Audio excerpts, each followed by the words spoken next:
Hello friends, आज हम देखेंगे कि रेशो और प्रोपोर्शन क्या होते हैं। रेशो आपने क्लास 6 में भी पढ़ रखे हैं, तो आपको पता है रेशो को किस तरीके से लिखते हैं। जैसे अगर मैं लिखती हूँ 3:5। अब इसमें 3 जो है फर्स्ट टर्म है, 5 जो है सेकेंड टर्म है। तो जो फर्स्ट टर्म है इसको हम क्या बोलते हैं? फर्स्ट टर्म बोलते हैं, ठीक है। और हम इसको बोल सकते हैं एंटीसीडेंट, ठीक है। ये जो सेकंड है इसको हम क्या बोलते हैं? इसको हम सेकंड टर्म भी बोल सकते हैं, साथ में हम इसको बोल सकते हैं कॉन्सिक्यूएंट।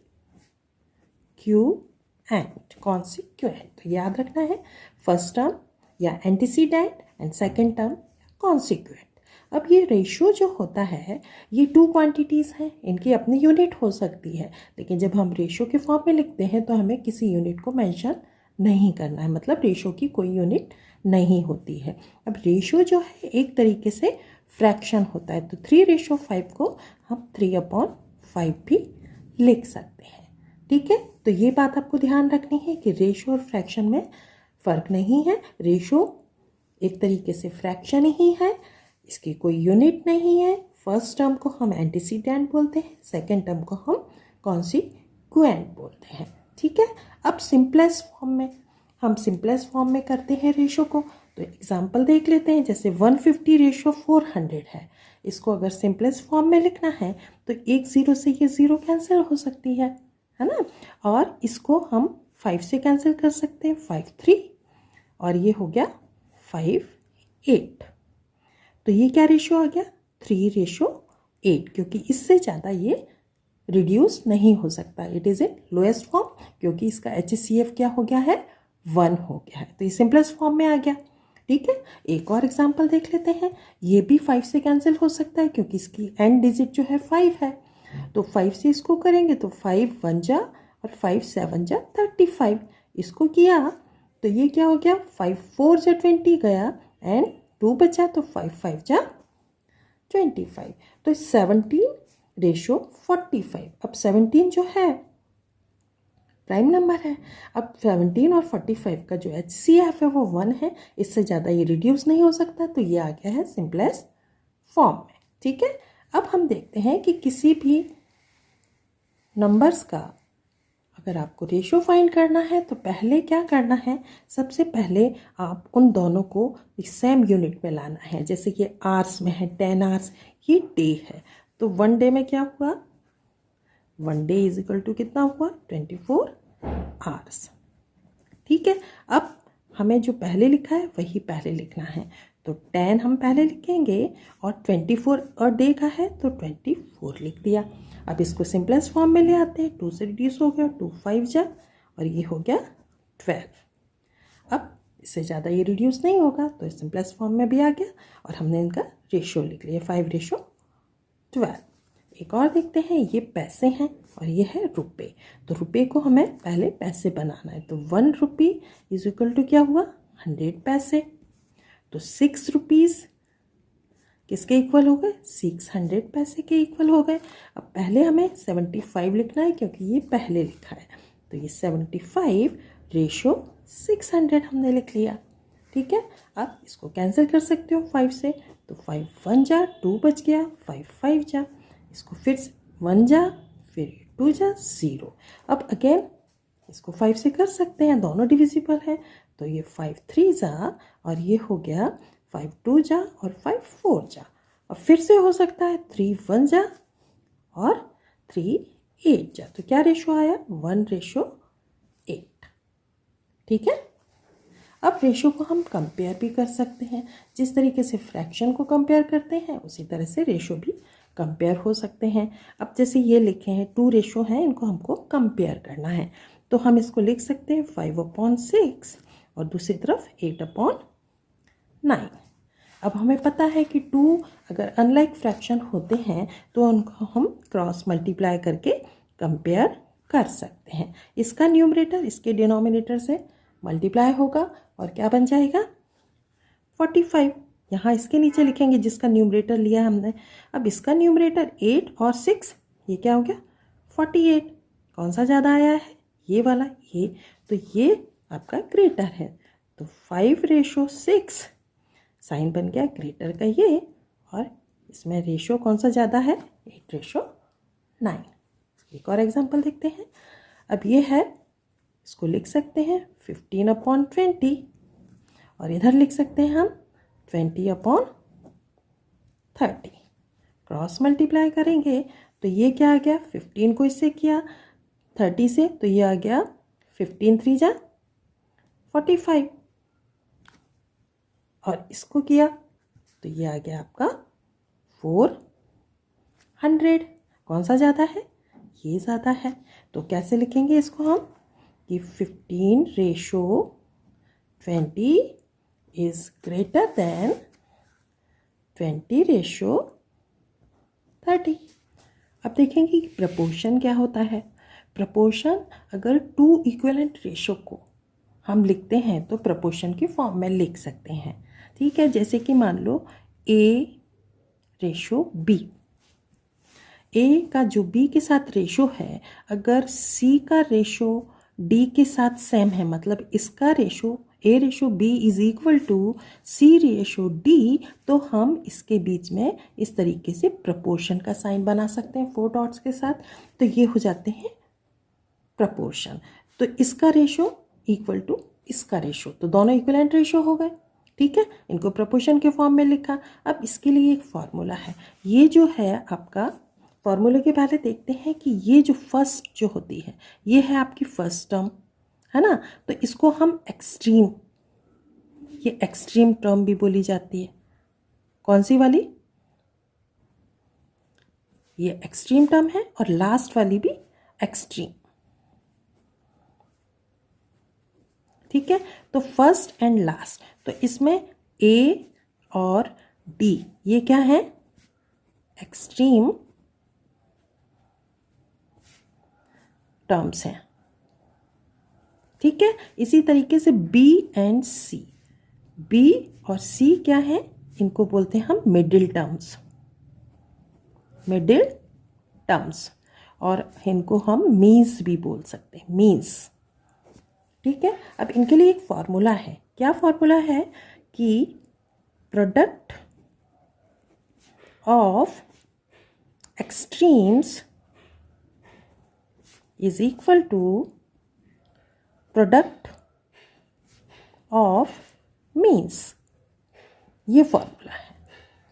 तो ये आपको ध्यान रखना है। क्या फॉर्मूला है? Product of extremes is equal to product of means.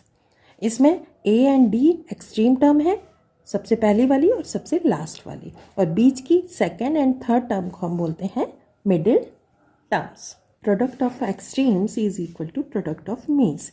इसका मतलब है कि हम इसे ऐसे भी लिख सकते हैं, A into D is equal to B into C। ठीक है, अब हम कुछ सम्स देखेंगे इस पे based. Which are in proportion, इस ये नंबर्स हैं 4 नंबर्स, इन्हें हमें देखना है कि इन प्रपोर्शन में है या नहीं है। तो इनको हम पहले प्रपोर्शन के फॉर्म में लिख लेते हैं। 10:60, प्रपोर्शन का साइन 150:25। अब एक्सट्रीम जो है 10 और 25, इसको मल्टीप्लाई करते हैं, तो 10 इंटू 25 इक्वल किसके आने चाहिए? जब हम मीन्स मतलब 60 और 150 को मल्टीप्लाई करेंगे तो इसके इक्वल आना चाहिए। अब 10 को 25 से मल्टीप्लाई किया, आ गया 250 इक्वल, यहाँ पे 60 को 150 से किया तो ये आ गया 90 और 9000। अब ये तो इक्वल नहीं आए हैं, इसका मतलब ये इक्वल नहीं है। These are not in proportion, these are not in proportion. ठीक है, एक और एग्जाम्पल देख लेते हैं। इसमें क्या है, सारे नंबर आपको इजीली डिविजिबल दिख रहे हैं 11 से, क्योंकि इतने सारे हम कैलकुलेशन करेंगे, उससे बेटर है कि हम इनको रिड्यूस कर दें। तो all numbers are divisible by 11, तो सारे नंबर डिविजिबल अगर हैं तो हम कर सकते हैं। इसको किया तो हम 3 लिख सकते हैं, ये 4, ये 6 और ये 8। अब हमारा सम आसान हो सकता है। 3:4, प्रपोर्शन का साइन 6:8। 8। अब हम चेक करते हैं, एक्सट्रीम टर्म ये रही 3 और 8, इनको मल्टीप्लाई करते हैं। 3 इंटू 8 इक्वल आना चाहिए 4 इंटू 6 के। अब देखो ये आ गया 24 और ये भी आ गया 24, मतलब ये इक्वल है, इसका मतलब these are in proportion.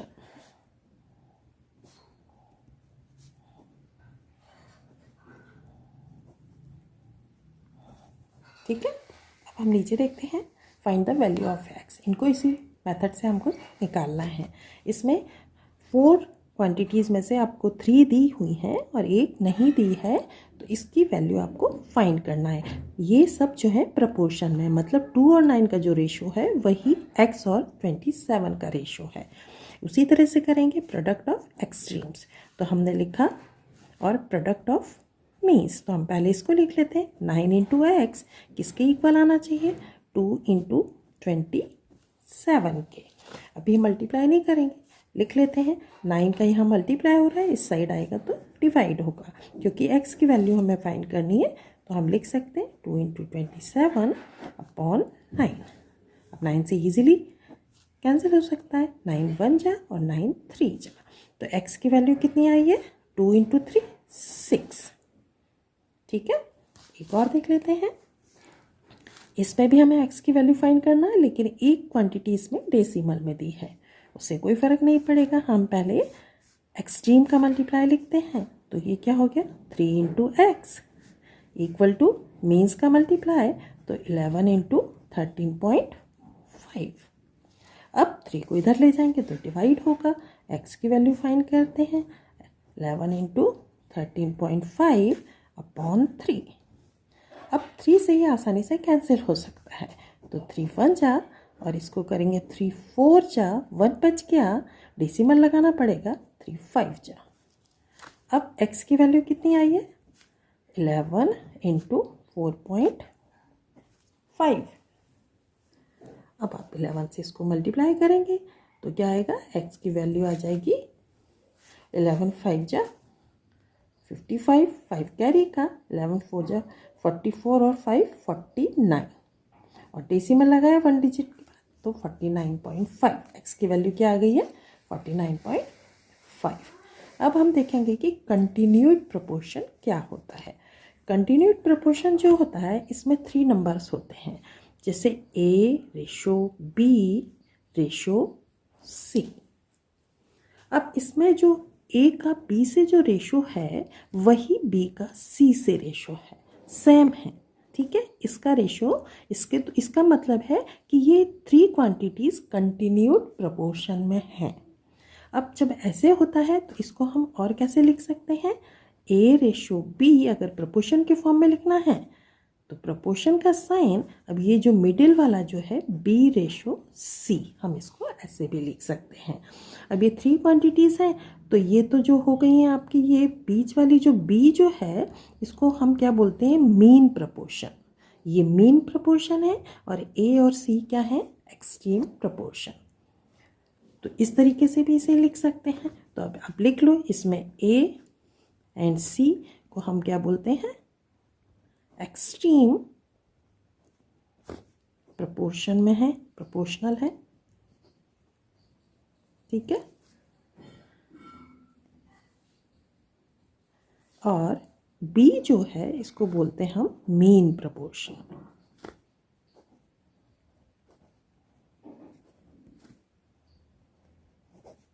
Are the numbers 25, 45 and 81 in continued proportion? तो इसका मतलब क्या है कि 25 रेशो 45 रेशो 81, जो रेशो 25 का 45 से है वही रेशो 45 का 81 से है। इसको दूसरी तरह से हम लिख सकते हैं 25 रेशो 45, प्रपोर्शन का साइन 45 रेशो 81। ठीक है, इस तरीके से अगर आप लिखेंगे तो ये आपका एक्सट्रीम हो गया। तो इसका मतलब है 25 इंटू 81 किसके इक्वल आना चाहिए? 45 इंटू 45 के इक्वल। तो अब जो है आपने 25 को 81 से जब मल्टीप्लाई करोगे तो ये आपका आ गया 2025। और 45 को जब 45 से किया तब भी आ गया आपका 2025, 2025।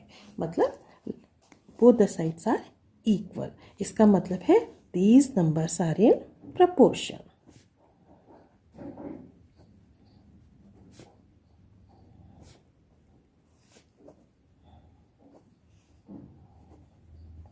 ठीक है, इस तरीके से आप देख सकते हो।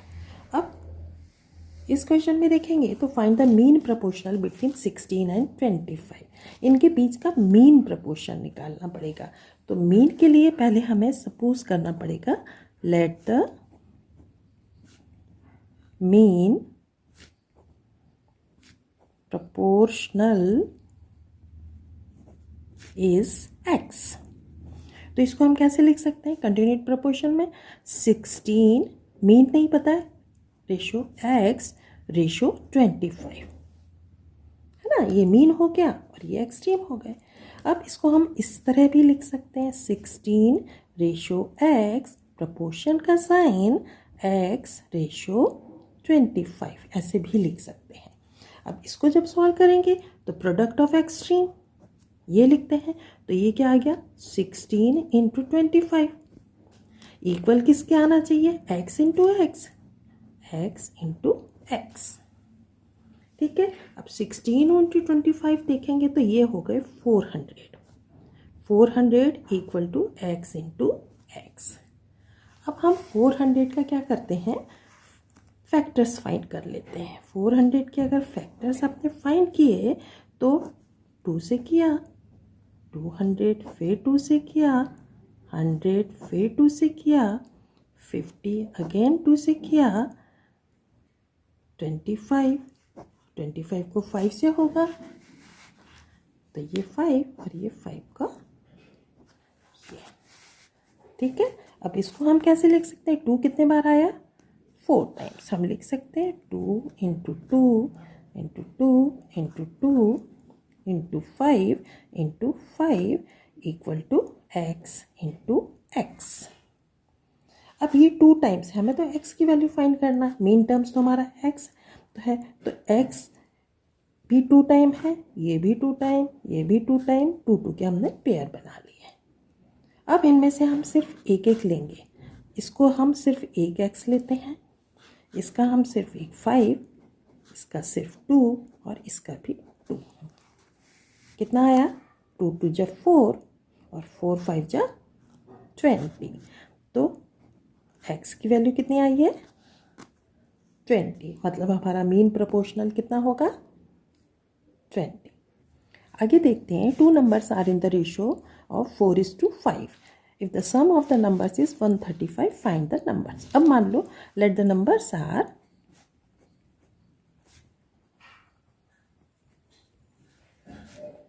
नंबर्स मान लेते हैं, एक है 4x और दूसरा है 5x। ठीक है, क्योंकि 4:5 के रेशियो में है। अब इनका जो सम है वो 135 है, तो हम लिख सकते हैं equation 4x first number plus second number किसके इक्वल आ रहा है? 135 के। तो कितने x हो गए? 4x ये 5x total 9x। 9x is equal to कितने आ गए? 135। 9 को इधर ले जाते हैं तो x इज इक्वल टू क्या आया? 135 अपॉन 9। ठीक है, तो इसको आपने 9 से कैंसिल किया, हो जाएगा 9 1 जा और 9 5 जा। तो x की वैल्यू कितनी आई है? 15। हमें तो नंबर्स फाइंड करने हैं। हमारा फर्स्ट नंबर क्या है? 4x। तो 4x इज इक्वल टू क्या होगा? 4 इंटू 15 मतलब 60। फर्स्ट नंबर क्या आ गया? 60। सेकेंड नंबर देखते हैं तो 5x है, तो ये हो गया 5 into 15 equal to 75। Second number 75 आ गया। इनको देखो 60 प्लस 75 ऐड करते हैं तो ये 135 आ जाता है। मतलब हमारा सब सही है। Rohit works in a factory and earns ₹1500 per month. He saves ₹250 per month from his earning. Find the ratio. इन तीनों का आपको रेशियो फाइंड करना है। ठीक है, सबसे पहले हम देखेंगे कि अर्निंग कितनी है उसकी। अर्निंग है 1500। सेविंग कितनी है? सेविंग्स है उसकी 250। तो एक्सपेंडिचर मतलब खर्च कितना करता है वो? एक्सपेंडिचर कितना हुआ? जो अर्निंग है उसमें से सेविंग को माइनस करना पड़ेगा। तो 1500 माइनस 250 इक्वल टू कितना बचा? 1250 रुपीज़। ये इसका एक्सपेंडिचर है। अब सबसे पहले हम ये फर्स्ट वाला देखते हैं, ये है ना। फर्स्ट में आपको क्या देखना है? Savings to earnings. सेविंग्स के लिए हम एस लिखते हैं और अर्निंग के लिए हम लिख लेते हैं ई। तो सेविंग्स टू अर्निंग, सेविंग कितनी है? 250। अर्निंग कितनी है? 1500। ज़ीरो से ज़ीरो कैंसिल करते हैं, 5 से कैंसिल करते हैं। 5 5 जा, इसको किया 5 3 और 0 फिर से कैंसिल हो सकता है। 5 1 जा और 5 6 जा। क्या रेशो आया? 1:6। तो ये इसका आंसर क्या आ गया? 1:6। ठीक है। सेकंड देखते हैं। सेकंड में क्या है? His earnings to his expenditure. तो ये अर्निंग्स हो गई, रेशो एक्सपेंडिचर। ठीक है। अर्निंग्स कितनी है? 1500। एक्सपेंडिचर कितना है? 1250। इसमें भी 0 से 0 कैंसिल किया। 5 से हो सकता है, 5 से किया 5 3 जा 0। इधर किया तो 5 2 जा एंड 5 5 जा। फिर 5 से हो जाएगा 5 6 जा और ये हो गया 5 5 जा। क्या रेशो आया? 6:5। सेकेंड का आंसर क्या आ गया? 6:5। थर्ड देखते हैं। थर्ड में आपको पता करना है his savings to his expenditure. Savings ratio expenditure. Saving कितनी है? 250। एक्सपेंडिचर कितना है? 1250। 0 से 0। 5 से किया 5, ये कितना? 2 and 5। अगेन 5 1 जा और 5 5 जा। क्या रेशो आया? 1:5। इसका आंसर क्या आया? 1:5। ठीक है। नेक्स्ट हम देखते हैं। Ratio of the numbers of male and female workers in a factory is 5:3। 5:3 का रेशियो है। If there are 115 male workers, determine the number of female workers. अब इसमें मेल और फीमेल वर्कर्स का रेशियो है 5:3। ठीक है। तो 5:3 इसमें ये क्या है? मेल और ये क्या है? फीमेल। प्रपोर्शन का साइन लगाएंगे। किस का नंबर दिया है आपको? Mail worker 115। मेल वर्कर हमने पहले लिखे हैं, है ना। तो यहाँ पे हम लिख लेंगे 115 और फीमेल वर्कर हमें फाइंड करने हैं। तो मेल की जगह हमने ये लिख लिया, फीमेल वर्कर फाइंड करने हैं उसकी जगह हम x लिख लेते हैं। ठीक है। अब फॉर्मूला हम क्या यूज़ करेंगे? फॉर्मूला यूज़ करेंगे हम वही जो प्रपोर्शन का हम करते हैं। तो प्रोडक्ट ऑफ एक्सट्रीम ये और ये, तो क्या हो गया? 5 × x इक्वल किसके आना चाहिए? 3 × 115। तो 3 × 115। अब x की वैल्यू हमें फाइंड करनी है क्योंकि वो नंबर ऑफ फीमेल वर्कर है। लिखेंगे x = 3 × 115 अपॉन 5। अब 5 से कैंसिल हो सकता है। 5 1, ये 5 2 जा और ये 5 3 जा। क्या आया? x की वैल्यू आई है 3 × 23 इक्वल टू 69। तो फीमेल वर्कर का नंबर क्या है? Number of female workers, number of female workers equal to 69। अब हम लास्ट क्वेश्चन देखते हैं। A train travels 160 km in 2 hours and a car travels 270 km in 3 hours. तो सब और आपको इसका रेशियो बताना है speed of train to speed of car. तो सबसे पहले हम देखेंगे कि 1 आवर में कितना, ट्रेन के बारे में देखते हैं। ट्रेन की स्पीड क्या होगी? स्पीड का फॉर्मूला है डिस्टेंस अपॉन टाइम। ठीक है, ये क्या है? Distance upon time. तो ट्रेन की हम स्पीड निकालेंगे तो कितनी डिस्टेंस है भाई? 162 किलोमीटर डिस्टेंस है और टाइम कितना लग रहा है? 2 आवर्स। तो इसको हमने कैंसिल किया तो ये आ गया 80 किलोमीटर पर आवर। स्पीड आ गई ट्रेन की। अब हम कार की स्पीड देखते हैं। कार स्पीड, तो कार की स्पीड जो है, डिस्टेंस कितनी है? 270 किलोमीटर। टाइम कितना ले रही है? 3 आवर्स। इसको कैंसिल किया तो 39, ये आ गया 90 किलोमीटर पर आवर। अब आपको रेशो फाइंड करना है किसका? Speed of train. किसका पता करना है? Speed of train to that of car. तो ट्रेन की स्पीड, ये ट्रेन है और ये है कार। ट्रेन की स्पीड कितनी है? 80 किलोमीटर। कार की कितनी है? 90 किलोमीटर। इनके 0 से 0 कैंसिल किया, रेशो है ये। ठीक है, तो क्या रेशो आया? 8:9।